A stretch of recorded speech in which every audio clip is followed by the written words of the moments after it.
c'est comme une sorte de lait mouillé, quelque chose de blanc, bleuâtre et de douceâtre, dans la sensibilité contemporaine.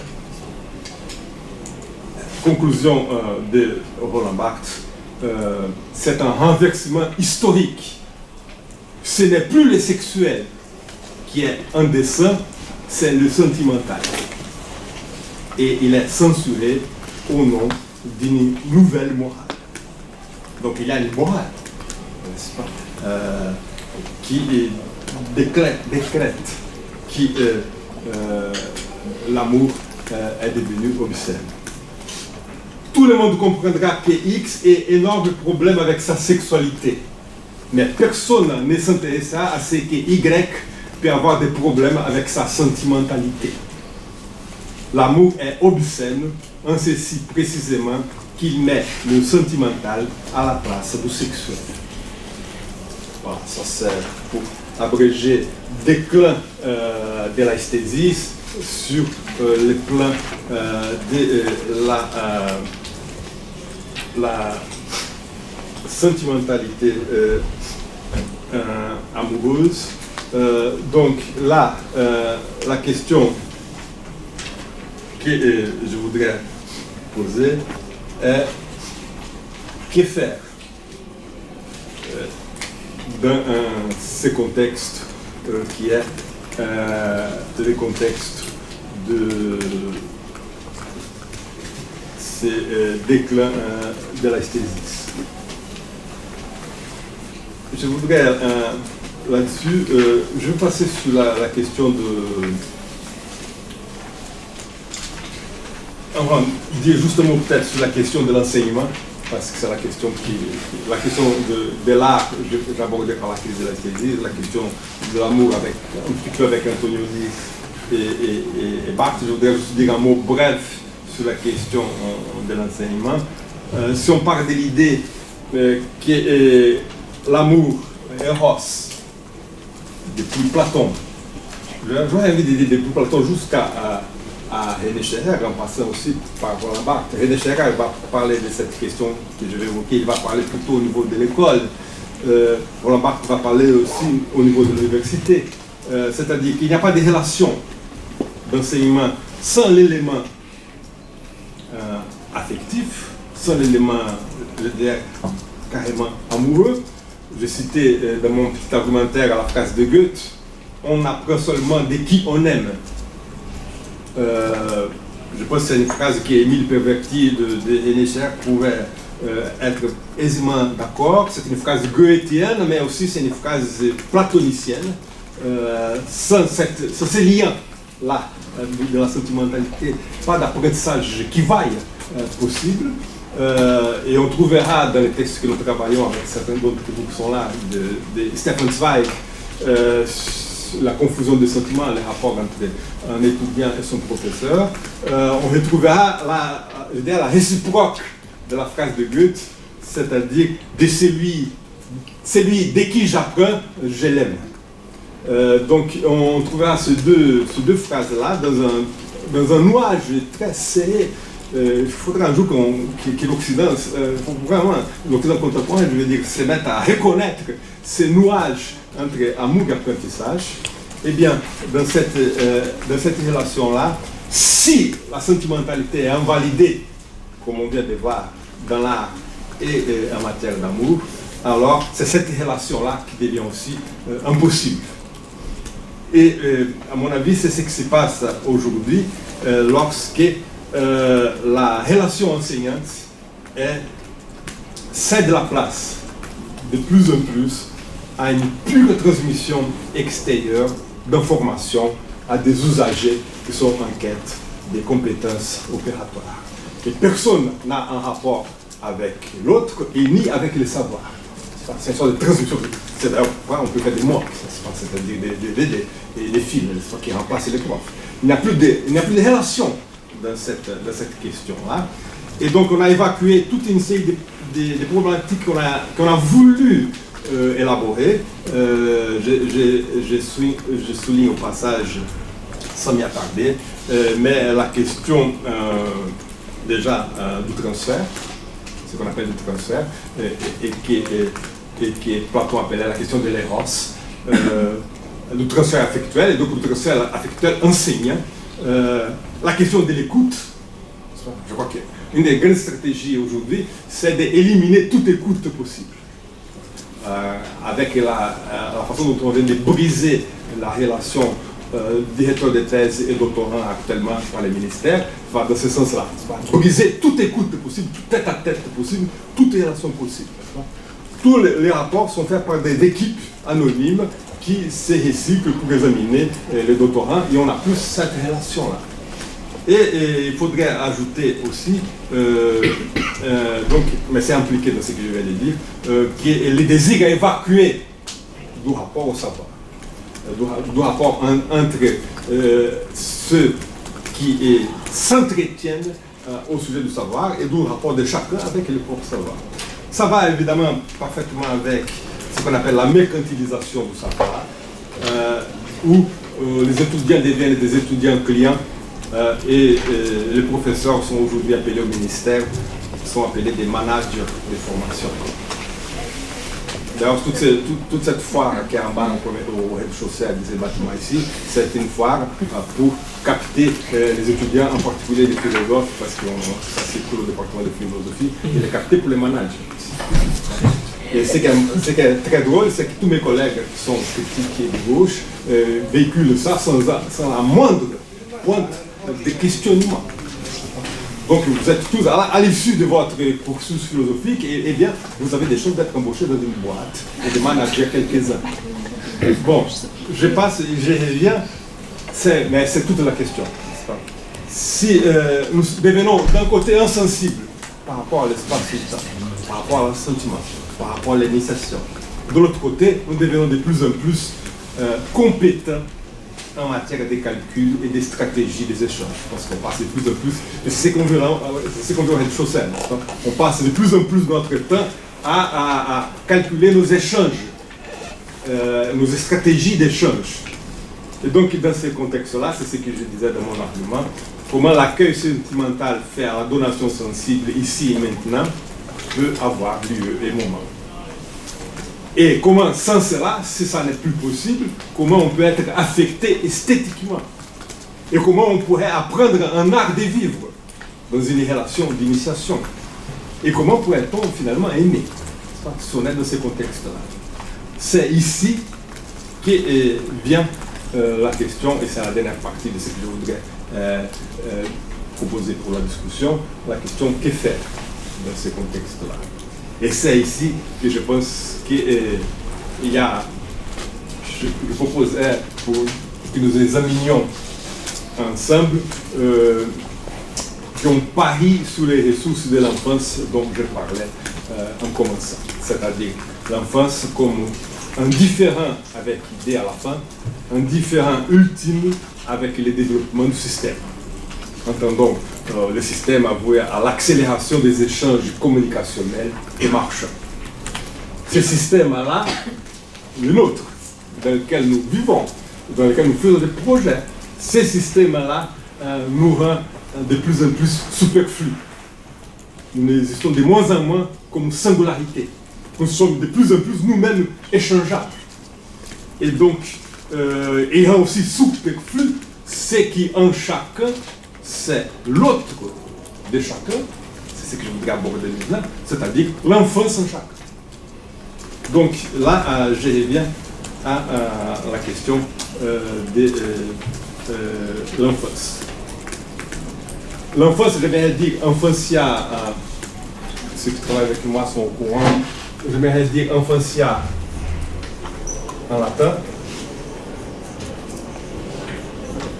parce que les négatifs, le préfixe négatif d'enfantia, ça veut dire ce qui ne parle pas. L'enfance, c'est ce qui a une voix, ça gémit, ça éclate, ça se plaint, etc. Mais ça n'articule pas. Donc l'enfance, c'est ce qui en chacun, même si on a 80 ans, c'est ce qui en chacun reste muet, qui n'a pas de mots pour s'articuler, pour se dire.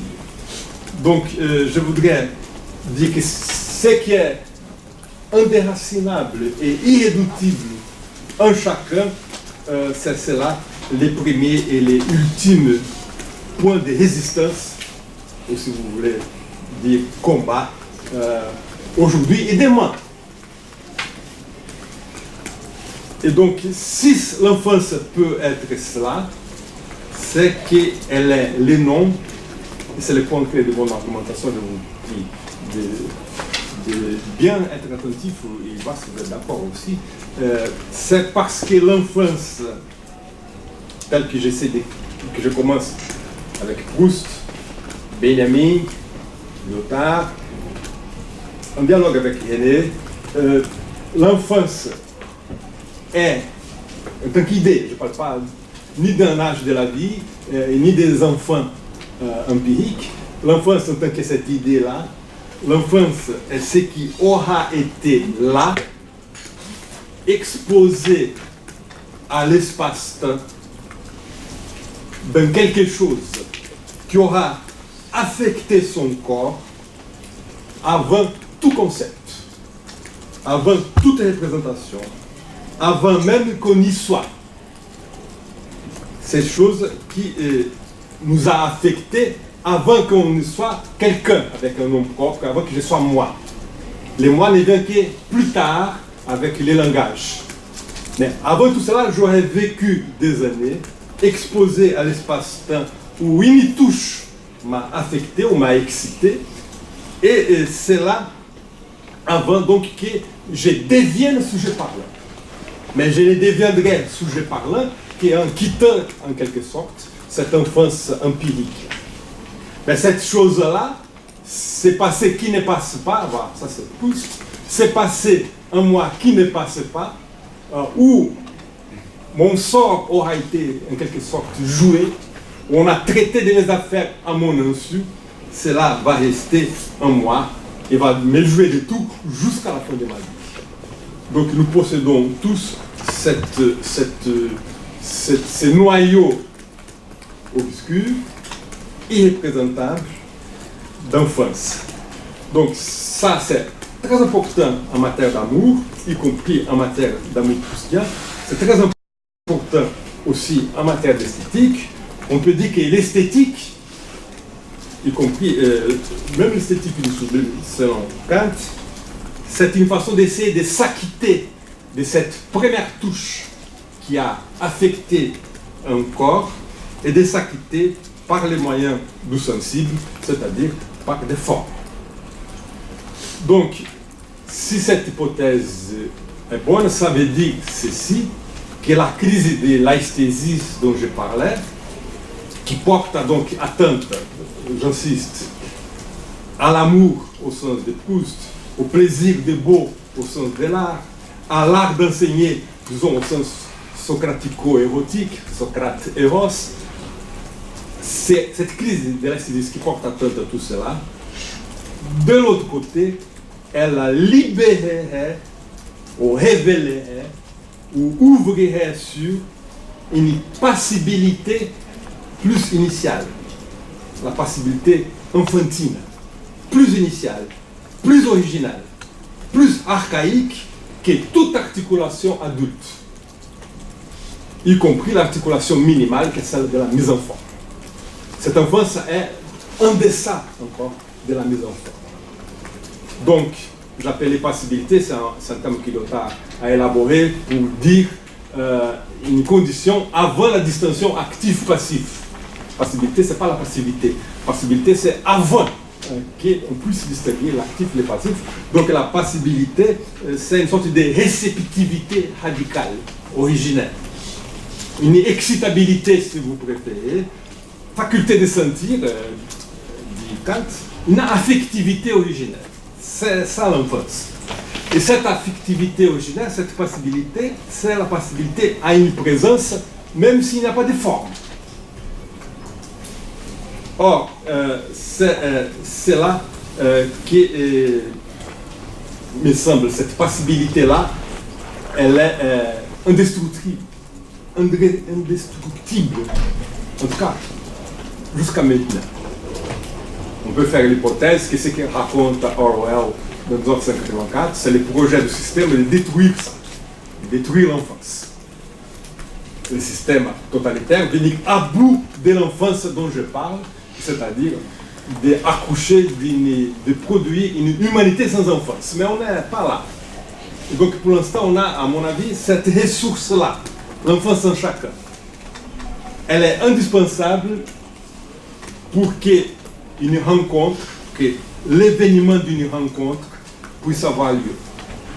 Par exemple, je dirais, toute rencontre, au sens où je parle ici, il y a 3 types de rencontres que je vais étendre. La rencontre en matière d'art, la rencontre enseignante, lorsqu'on entend la parole d'un maître, ou encore la rencontre amoureuse. Mais peut-être que toutes ces rencontres sont des figures de la rencontre amoureuse. L'amour pour l'art, l'amour pour l'enseignant, ou l'amour tout court pour l'être aimé, pour l'objet d'amour. Eh bien, toutes ces rencontres-là, on peut peut-être avancer qu'elle aurait la structure suivante. La rencontre est une occasion où l'esprit est averti qu'il y a là quelque chose, une présence, alors qu'il ne sait pas encore ce que c'est. C'est le moment où je suis ébranlé, déstabilisé par une présence, la présence de l'autre aimé, la présence de l'enseignant, la présence de l'œuvre d'art. Bergotte, dans la recherche devant la vue du Delphes de Vermeer, il est ébranlé par une présence avant qu'on puisse savoir ce que c'est, avant qu'on puisse donc l'articuler ou la représenter. Et comment je suis averti de ça? Je suis averti par un affect, douleur, comme dit Marcel, ou plaisir, comme dit Kant. Un affect m'avertit que là, il y a quelque chose. Mais je ne sais pas encore ce que c'est. Et cet instant où je suis suspendu en quelque chose sans savoir ce que c'est l'instant d'enfance. C'est là où je me retrouve enfant. I-N-F-A-N-S. Je me retrouve enfant. C'est-à-dire démuni de la capacité d'articuler. Je voudrais attirer votre attention, et je vais essayer d'abréger, je voudrais attirer votre attention sur ceci. Marcel, dans la recherche, puisque c'était notre fil, Marcel fait une rencontre que tout le monde connaît, mais il faudrait relire autrement, la célèbre rencontre avec la saveur. Les miettes de Madeleine, alors qu'il ne voulait pas boire du thé, sa mère l'oblige, il a froid, il est malheureux, il boit ça. Et ce moment où, dit-il, la saveur touche, c'est des affaires de touche, la saveur touche le palais, il est propulsé hors de la vie ordinaire. Il dit, je ne me sens même plus mortel, je ne me sens plus médiocre. Et tout d'un coup, j'éprouve une félicité extraordinaire. Donc ce moment-là, c'est un modèle de l'esprit avec qu'il y a là quelque chose, mais il ne sait pas encore ce que c'est. Il dit, d'où vient cette félicité? Qui m'envoie cette félicité? Qu'est-ce qu'elle signifie? Je ne sais pas. Il pense au départ, comme vous savez, je rappelle brièvement, il pense au départ qu'elle vient de bol avec l'été et la Madeleine, donc il dit, je vais boire encore plus, je vais avoir encore plus de félicité, mais ce n'est pas le cas, et il se rend compte que ça ne vient pas de bol, évidemment, ni du thé, ni de la Madeleine, cette félicité, elle est en lui. Elle est, je dirais, sa part d'enfance en lui, en tout cas son temps perdu en lui, et pour essayer d'approcher cela, il va falloir s'engager dans une recherche qui va s'appeler la recherche du temps perdu. Mais cette recherche, dit-il, ô combien difficile, parce que je suis à la fois les chercheurs et les terrains où je dois faire la recherche. Donc il va falloir que je puisse mener à bien cette recherche de cette affaire. Mais la phrase clé du texte est cette phrase, à cet instant-là, où je suis affecté, et je ne sais pas encore ce que c'est, c'est-à-dire l'instant d'enfance, à cet instant-là, l'esprit est devant quelque chose qui n'est pas. Je suis devant quelque chose qui n'est. Cette phrase n'est pas absurde du tout. Ça veut dire, je suis devant quelque chose qui n'est pas, puisque je n'ai pas encore donné forme à l'affect qui m'est fait trembler, mais il y a quelque chose puisque je tremble. J'ai tressailli, c'est son verbe. J'ai tressailli de bonheur, donc il y a quelque chose. Mais cette chose n'est rien, puisque je n'ai pas encore nommé, donné forme, constitué la chose. Mais il y a quelque chose avant qu'elle soit quelque chose. Et c'est à partir de ces paradoxes-là que nous, la recherche du temps perdu, et je voudrais dire que cet instant, où vous êtes, peut-être que vous avez connu ça, vous êtes devant quelque chose qui n'est pas encore, mais qui, on dirait, demande à l'être, c'est ce qu'on appelle d'ordinaire une inspiration. Je n'ai pas encore écrit mon poème, ou pas encore tourné mon film, ou pas encore fait mon texte, ou pas encore chanté ma musique, composé ma musique, ou dansé mon geste, mais je sens l'appel.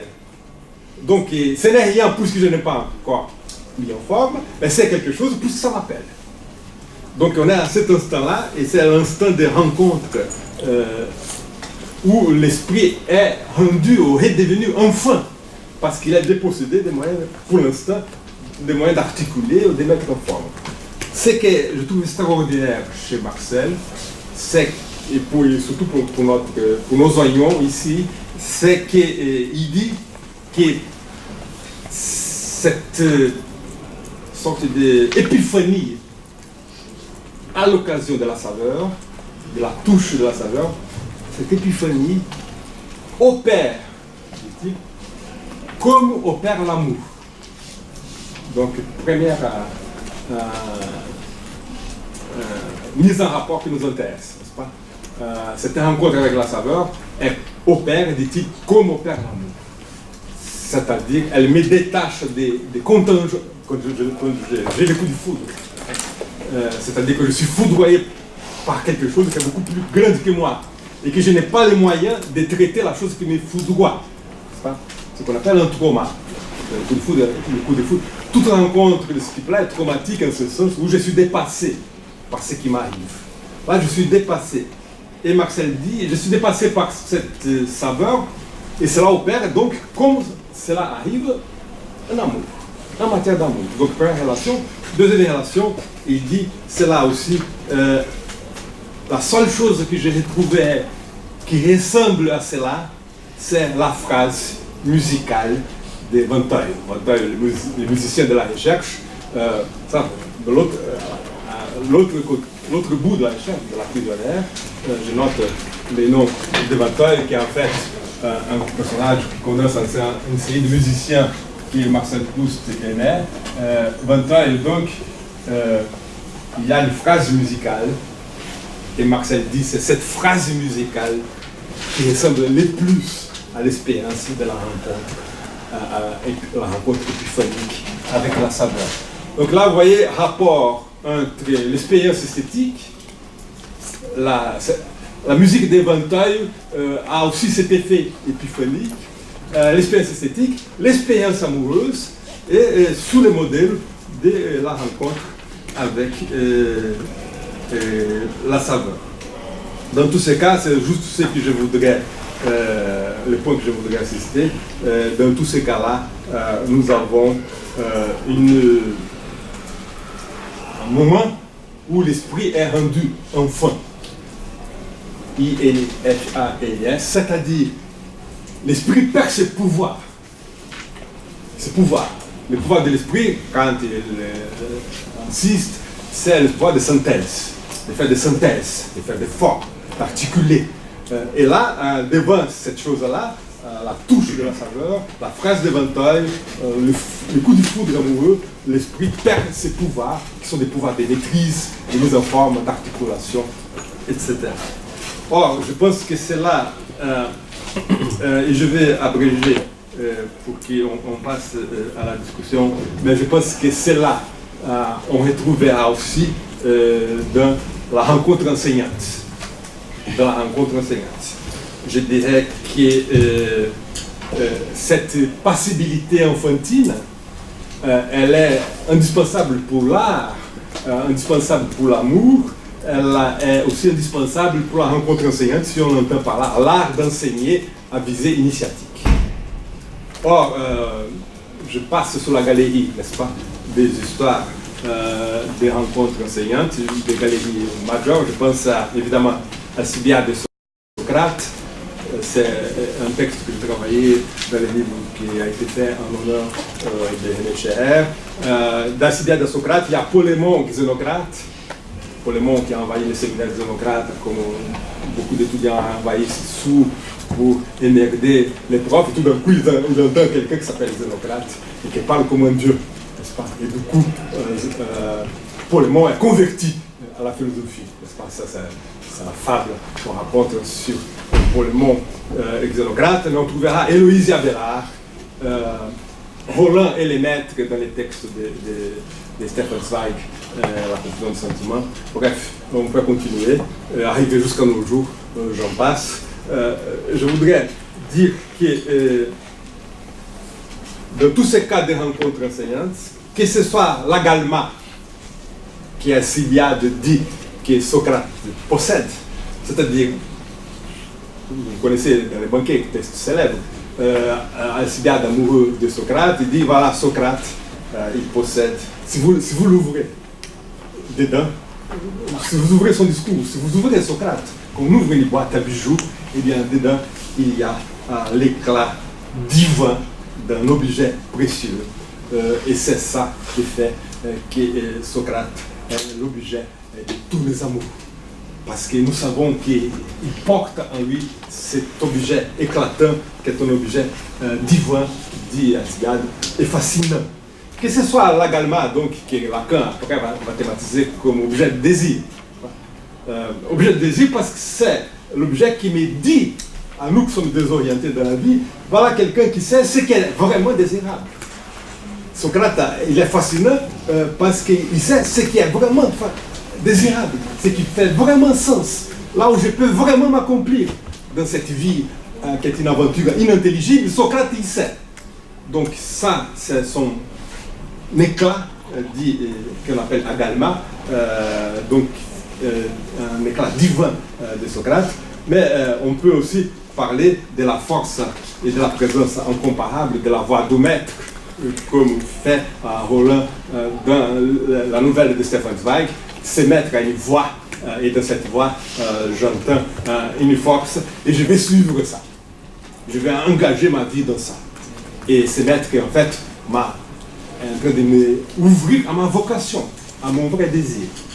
Donc, tous ces cas-là, de Socrate à Stefan Zweig, illustrent la définition d'Aristophane, n'est-ce pas? De vrai art d'enseigner, que j'ai déjà répété. C'est-à-dire, enseigner, ce n'est pas remplir des vases avec des savoirs acquis. Enseigner, c'est allumer un feu. Allumer un feu. Mais vous ne pouvez allumer un feu que si on est susceptible de sentir. Que si on est encore apte à l'esthésie. Que si on est encore apte à aimer, finalement. Même si c'est la forme archi-sublimée de la confiance et de l'amitié. Or, et je vais dire un dernier mot là-dessus,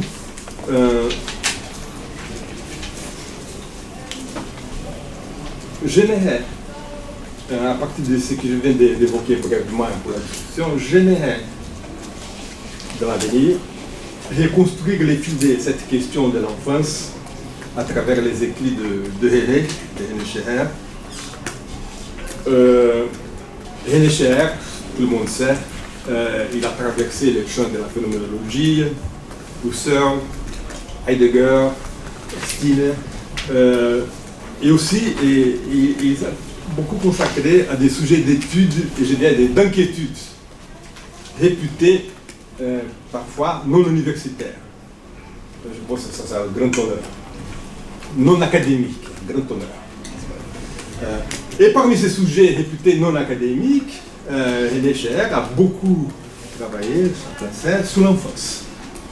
Donc il y a, je dis en commençant, il y a les leitmotifs de l'enfance et de l'amour, et je dirais le leitmotiv de l'enfance de l'amour, quand l'amour naît, et l'amour de l'enfance.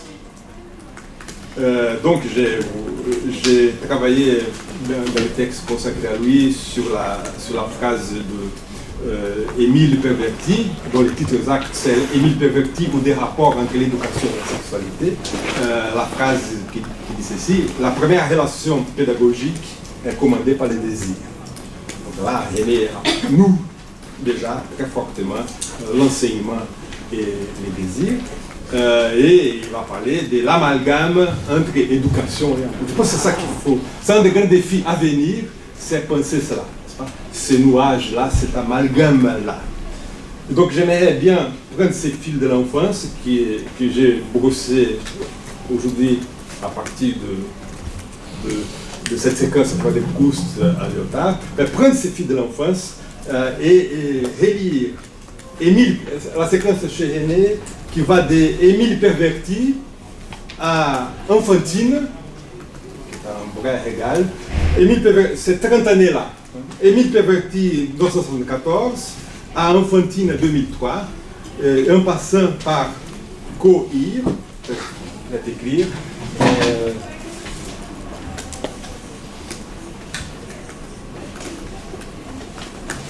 En passant par Cohir, donc, aller ensemble, qui est l'album systématique de l'enfance que René Scherer a fait avec Guy Oncanguin. Je voudrais prendre cette séquence-là à partir du fil que j'ai brossé aujourd'hui, parce que je pense... Il faudrait mieux prononcer. Irait comme c'est les mots latins. Oui. C'est co-irait, aller ensemble. Ensemble, voilà. Aller ensemble, co-irait. Aller ensemble. Et donc, je pense qu'au contraire de ce qu'on a l'habitude de dire, toutes ces questions-là ne sont pas des questions qui sont derrière nous, qui appartiendraient à une époque passée ou dépassée, qui était les fameux années 60, 70.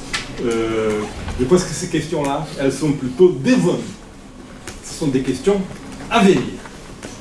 René écrit dans la deuxième préface d'Émile Perverti, réédité en 2006, il écrit ceci: l'histoire ne procède pas par accumulation dialectique, et c'est là, dit-il, en fait propre à consoler ceux qui désespèrent, nous donc, et je suis 1000 fois d'accord avec cela. Je pense que donc, ces questions vont revenir. Ces thèmes et ces questions qui sont largement forclos aujourd'hui, censurés et exclus du débat aujourd'hui, ces questions vont revenir et elles reviendront pas comme une simple répétition, je pense, elles vont revenir, c'est comme une spirale, elles vont revenir à une autre place, à un autre niveau. Et là, je pense qu'il faut qu'on soit d'attaque pour affronter cela, pour élaborer cela et pour infléchir aussi, intervenir dans ces débats-là qui va revenir. Je partirai donc de l'hypothèse que voici, j'ai résolu un peu ce que j'ai évoqué.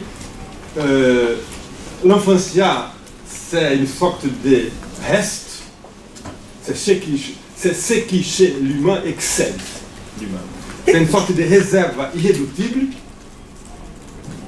Freud, quand même, qui sait certaines choses. Le Freud, je veux dire, de l'énergétique, il dit, c'est les noyaux inéducables. C'est les noyaux inéducables. Dieu merci. Constitutif de l'humain. C'est ce qui, en l'humain, excède l'humain. Excède donc la forme adulte. Elle nous habite, nous qui sommes des adultes, elle habite la forme adulte, mais elle habite en lui échappant. Elle est sans y être.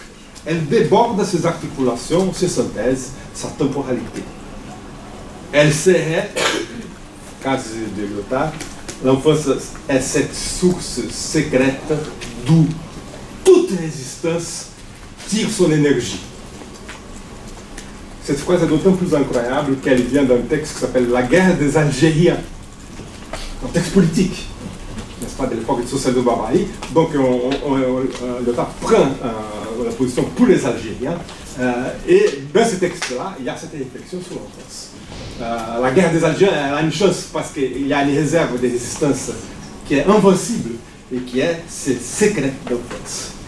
Enfin, pour terminer, je dirais donc dernier mot, je dirais que même si je travaille cette façon comme ça, pas de sauvage, mais très esquissé, je dirais quand même qu'il va de l'art, y compris de l'art d'enseigner, comme de l'amour, ou si vous voulez, de l'art d'aimer. Encore Lyotard dit ceci: il n'y a d'amour qu'autant que les adultes s'acceptent enfants. E-N-F-A-L-D-S. Il n'y a d'amour qu'autant que les adultes s'acceptent enfants. Quel que soit leur âge, leur sexe, leur couleur, leur nationalité, ils s'acceptent enfants. C'est d'avant tout ça. Je pense qu'en matière d'amour, on ne fait pas d'acception ni d'âge, ni de couleur, ni de sexe, ni de religion, j'en passe. Donc, il n'y a d'amour qu'autant que les adultes s'acceptent enfants. Ça veut dire accepte la passibilité enfantine qui j'ai évoquée, qui est plus archaïque que toute articulation adulte. Et en laquelle, articulation adulte, cette passibilité enfantine n'est pas traduisible. Cette infantia est et sera à jamais irréductible à toute articulation adulte. Voilà, je vais m'arrêter là. C'est ce que je voulais dire. Je vous remercie de votre attention. Et on va t'applaudir.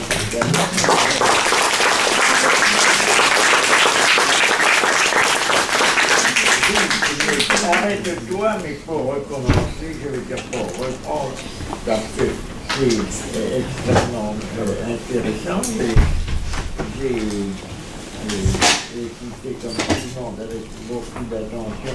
Et d'un coup, ça m'a fait la faveur un peu excessive, peut-être on peut dire que tu empruntes des idées à moi, ce qui n'est peut-être pas vrai, parce que tes idées sont à toi, et peut-être davantage à Jean-François Lyotard, bien qu'il y ait eu à un certain moment des échanges qui ne se sont pas traduits, d'ailleurs par des paroles, par des écrits à proprement parler, mais entre Jean-François et moi-même, et au 15e, il y a eu une affinité de la même façon qu'il y en a eu une aussi avec Deleuze, qui a écrit en particulier dans les premières pages, en ce premier chapitre, c'est pas tout à fait clair, je ne sais pas à quelle page ça se situe, de différences et répétitions, sur cette faculté d'apprendre qui n'est pas du tout une transmission de connaissances, d'emmagasinement de connaissances, mais qui est un aller avec aussi quelque chose, un acte d'accompagnement, un acte également d'accompagnement non seulement des êtres entre eux, mais en même temps avec les choses. Il parle en particulier de l'apprendre de la natation, qui est un accompagnement avec la vague. Il y a quelque chose qui est une sorte de sympathie, de synapse, si on pourrait dire, je ne sais pas si le nom est exact, d'ailleurs, qui se produit entre le geste humain et l'environnement. Et si on peut appeler de façon très générale le cosmos, et quand tu parles de ce dépassement de l'humain dans un sens qui est très nietzschéen chez Deleuze aussi, c'est quelque chose qui fait que l'homme se dépasse non pas vers une supériorité relativement au monde, mais vers un accord plus profond avec les choses également. Je pense peut-être, puisque tu es portugais ou brésilien, que tu aurais pu citer dans cet état affectif de la sensibilité ce que Pessoa appelle l'intranquillité.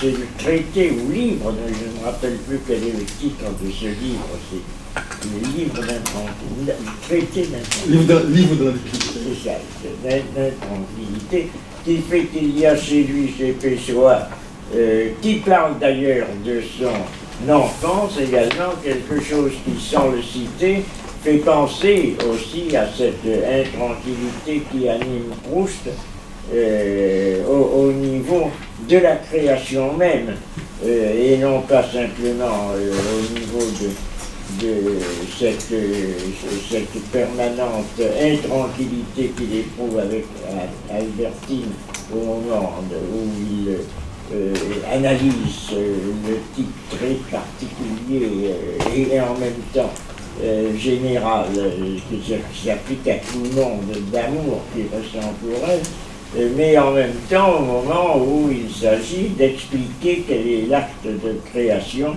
la décision de création qui va intervenir à la fin du temps retrouvé aussi, c'est aussi un thème, un trait en quelque sorte qui parcourt l'ensemble de son œuvre. Mais je ne veux pas ici accaparer la parole. Si j'interviens, ça sera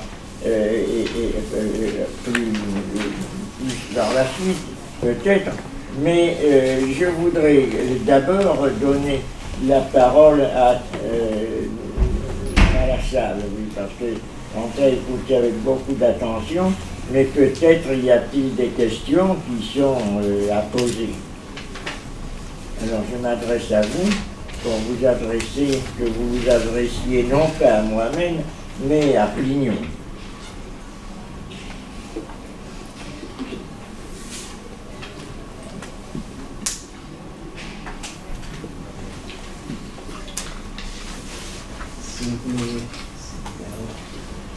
C'était un peu l'effet de l'éducation et désir.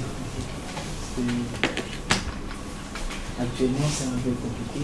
On parle de la relation entre l'éducateur et l'enseignant.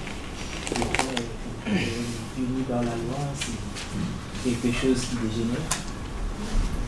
Je ne sais pas dans quel sens vous parlez de désir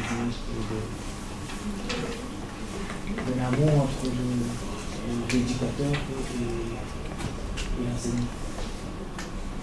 Je ne sais pas si je me suis fait comprendre. Oui, je voudrais. C'est clair qu'il y a une crise de l'éducation, mais la question du désir, je la prends ici. Il y a tout un fil. Bon, il y a les fils que j'ai cités, là, les fils chez René, il y a les fils qu'on voit dans la question qui est, depuis Platon, les fils de cette figure de Socrate et Eros. Socrate disait, tout le monde connaît la phrase de Socrate, je ne sais rien. La seule chose que je sais, c'est que je ne sais rien. Mais il ajoutait, sauf en matière d'éros. Ça, je sais quelque chose. Ça veut dire qu'en matière d'éros, je sais comment susciter les désirs de l'autre. Parce que sans désir, pas d'accès, dans la problématique socratique ou platonicienne, pas d'accès aux idées. Par une sorte d'initiation ascensionnelle. Bon, donc je crois que c'est dans cette ligne-là que je veux parler. Je pensais à quelqu'un qui a beaucoup réfléchi sur les désirs à l'université, c'est Roland Barthes.